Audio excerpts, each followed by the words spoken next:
Applications of titration, इसे हम लोग पिछले क्लास में देख रहे थे।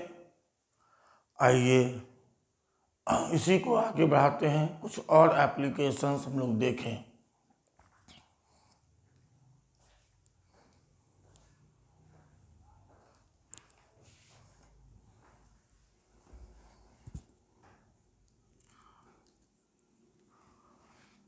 छठा application, to determine basicity of an acid और एसिडिटी ऑफ ए बेस। किसी एसिड में जितना number of displaceable H+ ion होता है उसको कहते हैं हम लोग बेसिसिटी ऑफ एसिड, और किसी बेस में जितना डिस्प्लेसेबल OH- आयन होता है उसको कहते हैं एसिडिटी ऑफ बेस। पहले हम लोग इक्विवेलेंट मास चैप्टर में पढ़ चुके हैं। Equivalent mass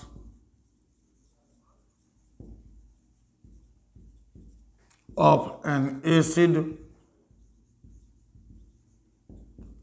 molecular mass of acid divided by उसका basicity. Equivalent mass of an acid equal to molecular mass of acid divided by basicity. इसलिए बेसिसिटी बराबर हो जाएगा, बेसिसिटी बराबर हो जाएगा molecular mass of acid divided by equivalent mass of the acid.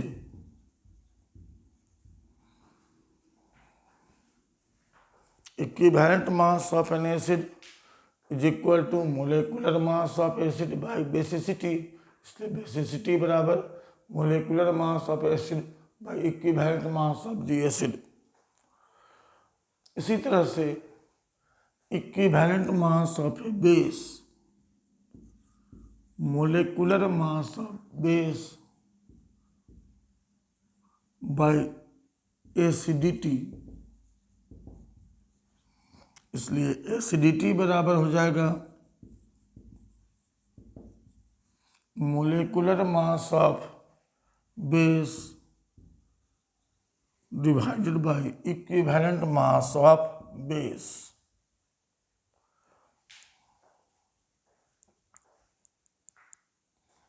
Molecular mass of base divided by equivalent mass of the base. आइए इससे related हम लोग न्यूमेरिकल प्रॉब्लम को सॉल्व करें।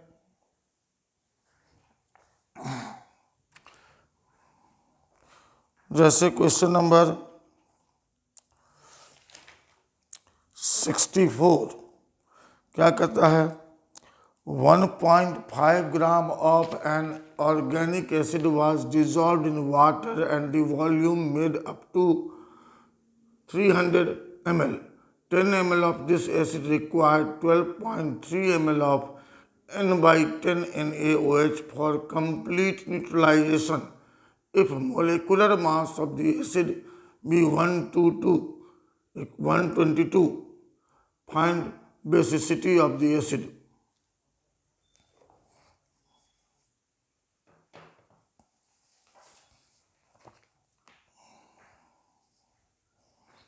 क्या सब दिया हुआ है?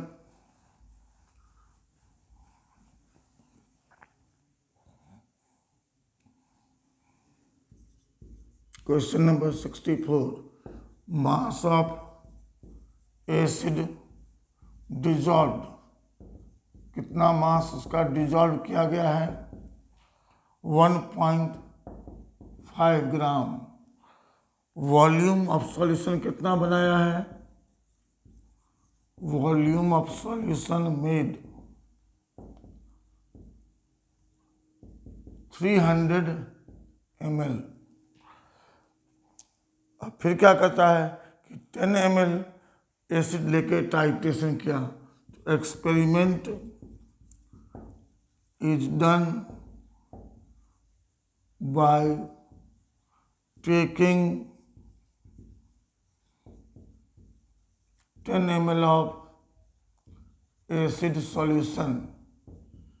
जो एसिड का सॉल्यूशन 300 ml बनाया, उसमें से एक्सपेरिमेंट के लिए 10 ml लिया और 10 ml acid 12.3 ml normal 12.3 ml N/10 NaOH को कंप्लीटली न्यूट्रलाइज किया। अब इस पार्ट में क्या दिया हुआ है? Va volume of acid 10 ml, वो न्यूट्रलाइज किया।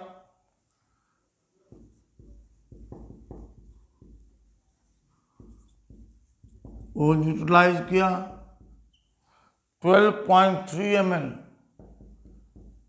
NaOH सॉल्यूशन को, जिसका नॉर्मेलिटी 0.1 है।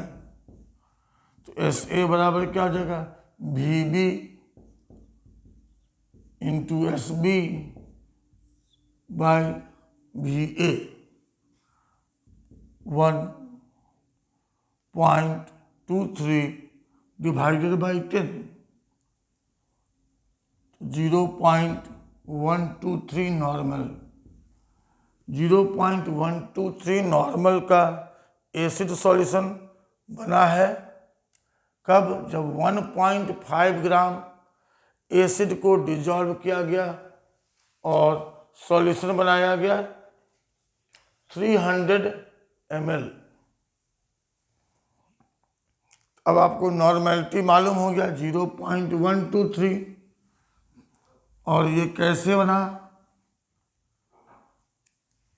Normality 0.123 normal, W 1.5 gram, V बराबर 200 ml। तो नॉर्मेलिटी बराबर mass by equivalent mass into 1000 by V। Solve करिए इसको। तो नॉर्मेलिटी की जगह पर हम लोग क्या लिखेंगे? 0.123।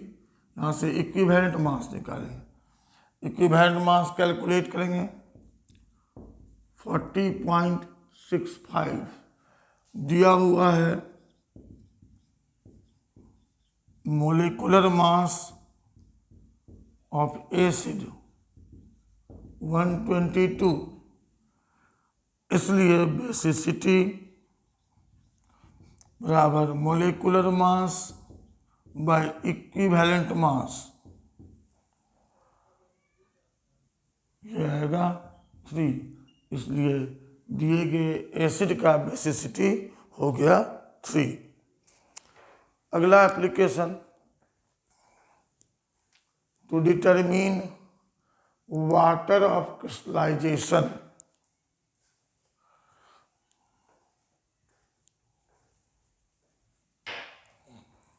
To determine water of crystallization,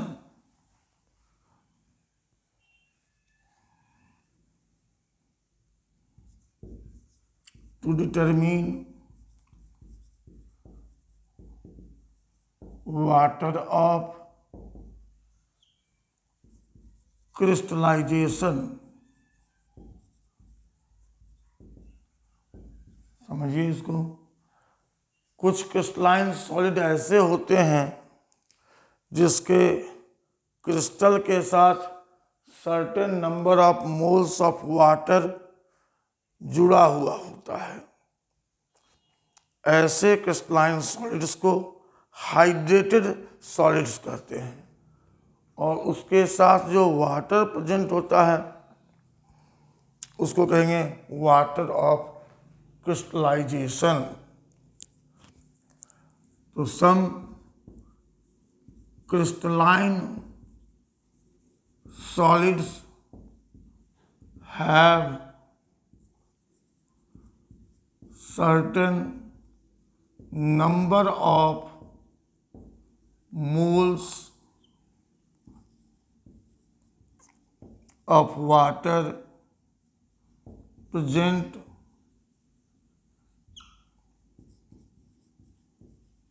per mole of it. They are called hydrated solids. वैसे क्रिस्टलाइन सॉलिड्स जिसके पर मोल क्रिस्टल में certain number of moles of water होता है उसको कहते हैं क्रिस्टलाइन सॉलिड्स। और ये जो वाटर एसोसिएटेड रहता है, वाटर जो प्रेजेंट रहता है, and water present with them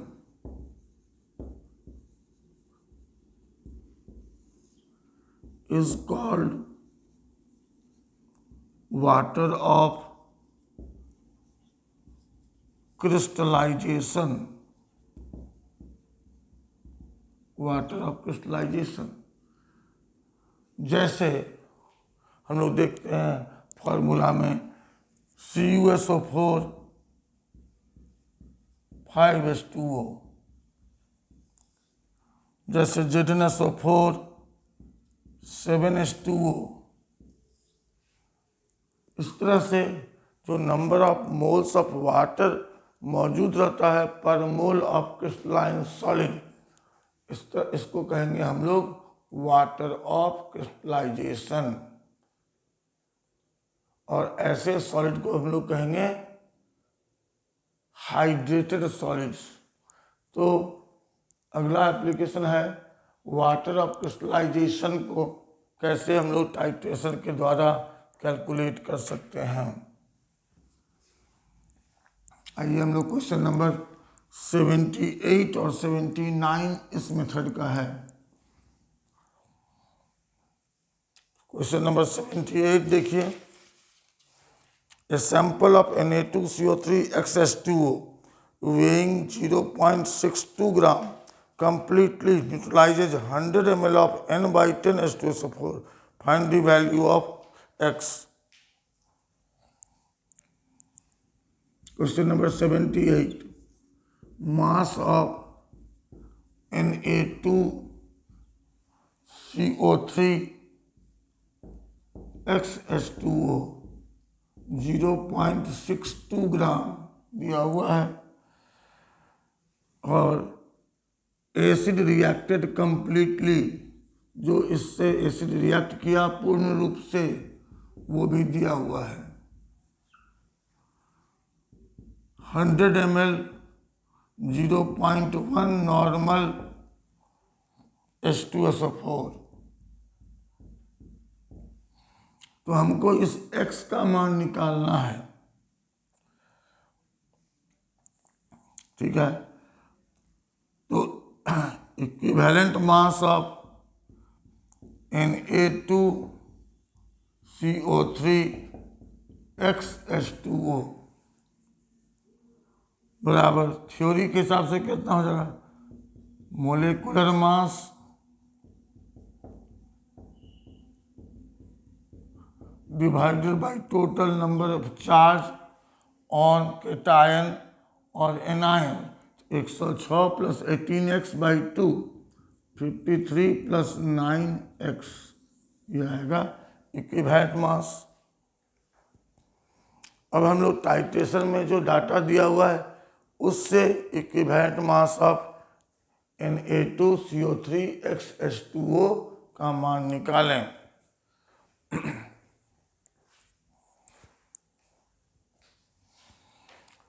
दिया हुआ है कि एसिड रिएक्टेड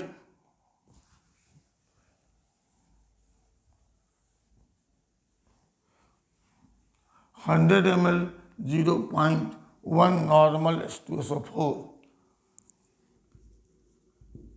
इसको हम लोग क्या लिख सकते हैं, 10 ml नॉर्मल H2SO4, इसको लिखते हैं 10 × 10⁻³ ग्राम इक्विवेलेंट H2SO4, इसको लिखते हैं 10 × 10⁻³ ग्राम इक्विवेलेंट Na2CO3 XH2O।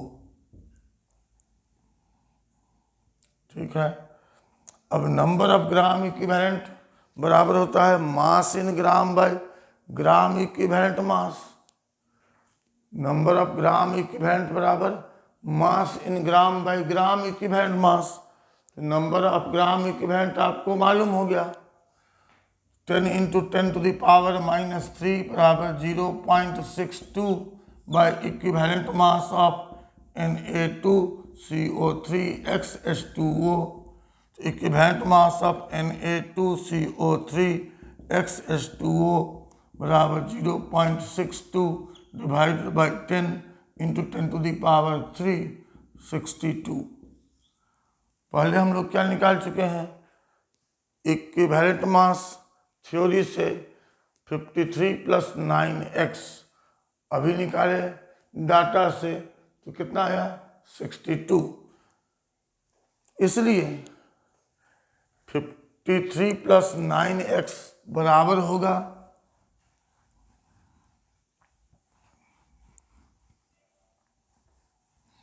इसलिए 53 + 9x बराबर होगा 62 के, 9x बराबर होगा 9, x बराबर 1। इसलिए given Na2CO3 XH2O is Na2CO3 H2O, मतलब x का वैल्यू 1। अब आइए हम लोग हार्डनेस ऑफ वाटर कैसे डिटरमिन करेंगे। To determine hardness of water, 8वां application.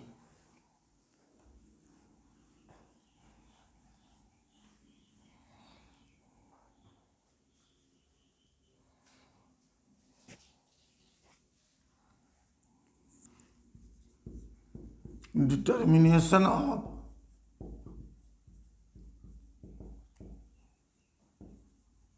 Hardness of water.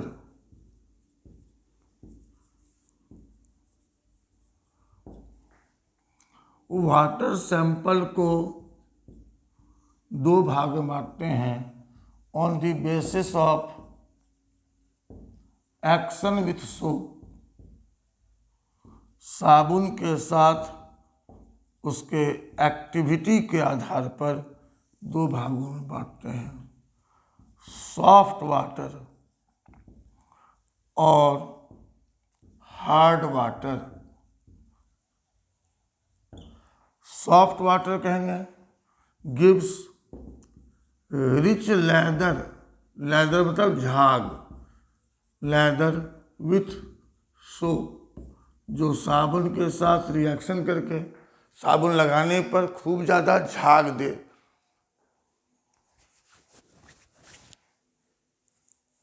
Detergent नहीं, साबुन के साथ। और हार्ड वाटर किसको कहेंगे, जो झाग बहुत कंजूसी से दे, मतलब प्रेसिपिटेट दे। गिव्स कर्डी, दही के जैसा प्रेसिपिटेट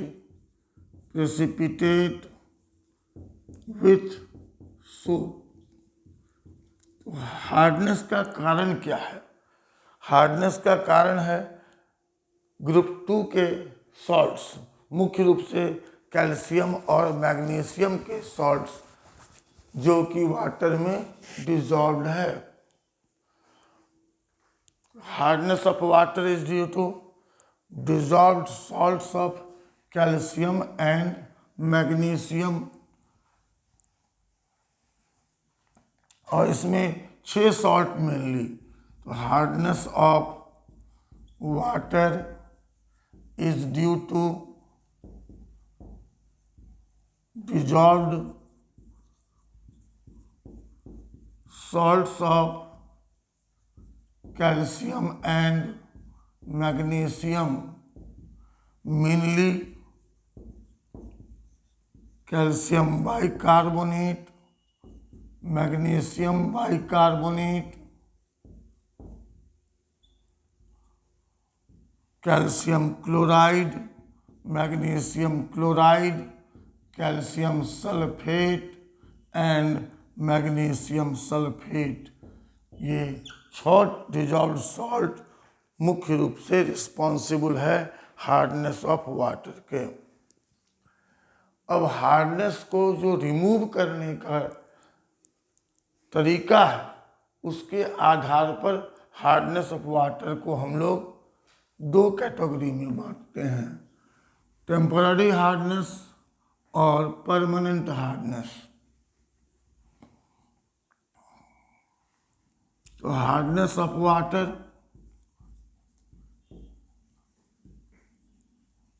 को 2 कैटेगरी में बांटे,